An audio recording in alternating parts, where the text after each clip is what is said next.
This is Africa Wars and Battles, Explained. Please subscribe. It helps bring this content to more viewers. Thank you. Episode 3, Africa's World War, the Second Congo War, 1998 to 2003. The smoke returns to Congo. In August 1998, less than 15 months after Laurent-Désiré Kabila declared the end of Mobutu's tyranny, the Democratic Republic of Congo was burning again. The war that had promised liberation now spiraled into one of the deadliest conflicts since World War II, drawing in armies from across Africa and leaving millions dead. It would become known as Africa's World War. Part 1. The fallout of the First Congo War, 1996 to 1997. The roots of the Second Congo War lay in the ashes of the First. In May 1997, Laurent-Désiré Kabila, a former Marxist guerrilla leader from Katanga, marched into Kinshasa with support from Rwanda and Uganda, ending Mobutu Sese Seko's 32-year rule. To Rwanda and Uganda, the fall of Mobutu was a chance to secure their borders. After the 1994 Rwandan Genocide, thousands of Interahamwe militias and former FAR soldiers had fled into eastern Zaire, now Congo, using refugee camps as bases to attack Rwanda. Kigali, led by Paul Kagame, and Kampala, led by Yoweri Museveni, saw Kabila's rise as the key to neutralizing those threats. In return, they expected influence and access to Congo's vast wealth. But Kabila, once in power, began to bristle under the weight of foreign control. By mid-1998, the alliance had turned to suspicion. Part 2, The Break, July-August 1998. On July 27, 1998, Kabila made a bold move. He ordered all Rwandan and Ugandan troops, once the backbone of his army, to leave the country immediately. He dismissed James Kabarebe, the Rwandan general who had served as Congo's army chief of staff. But Rwanda and Uganda had no intention of walking away quietly. On August 2, 1998, mutinies erupted in the eastern cities of Goma and Bukavu. A new rebel group, the Rally for Congolese Democracy, RCD, announced its creation, backed and armed by Kigali and Kampala. Their declared goal: to overthrow Kabila and bring real democracy to Congo. Within days, RCD forces, led by Kabarebe, seized Goma, Uvira, and large parts of North and South Kivu. Rwandan troops, posing as rebels, captured strategic airbases and began advancing westward toward Kinshasa. Kabila's regime teetered on collapse. Part 3, The Continental War, August-December 1998. As rebel forces closed in on the capital, Kabila appealed for help from his regional allies. His plea was answered. On August 19, 1998, Angola, Zimbabwe, and Namibia, members of the Southern African Development Community, SADC, deployed troops to support Kabila. Angola sought to cut off UNITA rebels who operated from Congo. Zimbabwe, under Robert Mugabe, saw economic and strategic interests. Namibia, led by Sam Nujoma, joined as part of regional solidarity. By late August, Zimbabwean fighter jets bombed rebel positions near Kinshasa. Rwandan-backed forces reached the city of Kasangulu, just 40 kilometers from the capital, but were repelled. The Battle of Kadona, fought from August 10 to 24, marked the turning point. Angola's troops, flown into western Congo, crushed the Rwandan-led advance.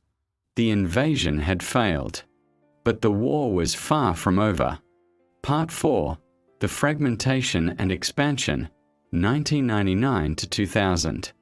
By early 1999, Congo was effectively split into 3 zones. 1.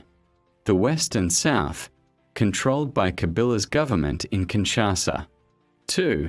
The East and North, controlled by the RCD, backed by Rwanda. 3. The Northeast, dominated by the Movement for the Liberation of Congo, MLC, led by Jean-Pierre Bemba and supported by Uganda. The once united alliance between Rwanda and Uganda began to crumble.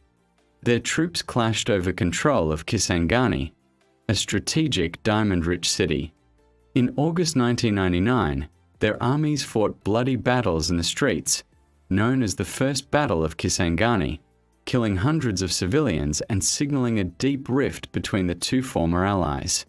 Meanwhile, in rebel-held areas, local militias and warlords emerged, each claiming to fight for liberation but often serving private interests. Part 5. The Humanitarian Collapse.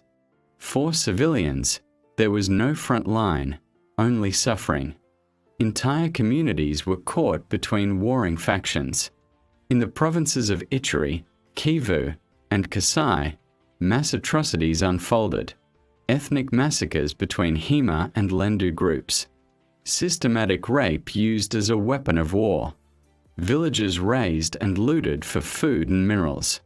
By 2003, the war had caused an estimated 5.4 million deaths, mostly from disease, malnutrition, and displacement.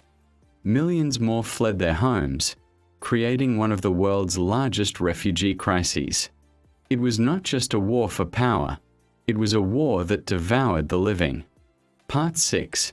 The War for Wealth, Minerals and Greed. Beneath the bloodshed lay the glitter of Congo's mineral riches. The eastern regions held vast deposits of coltan, gold, diamonds, and cobalt, resources vital to global industries. Rebel factions and occupying armies plundered these mines to fund their campaigns. Rwanda's military reportedly exported hundreds of millions of dollars worth of minerals annually, much of it mined in Congolese territory. In 2001, a United Nations panel of experts exposed the looting networks linking warlords, foreign armies, and international corporations. The conflict had evolved into a war economy, one where peace was bad for business. Part 7. The Turning Point, Kabila's Assassination, 2001. On January 16, 2001, Laurent-Désiré Kabila was assassinated inside his office by one of his own bodyguards. The motives remain uncertain. Conspiracy theories pointed to internal dissent, regional enemies, or betrayal from within. 3 days later, his 29-year-old son, Joseph Kabila, assumed the presidency. Young, soft-spoken, and pragmatic, Joseph inherited a nation shattered by war. He quickly sought peace, reaching out to Rwanda, Uganda, and the rebel movements that had divided his country. Part 8. Peace Efforts and the Lusaka Agreement. Even before Laurent Kabila's death, the first steps toward peace had been taken. In July 1999, 6 nations, DR Congo, Rwanda, Uganda, Angola, Zimbabwe, and Namibia, signed the Lusaka ceasefire agreement in Zambia. But fighting continued until Joseph Kabila's diplomatic outreach breathed life into the deal.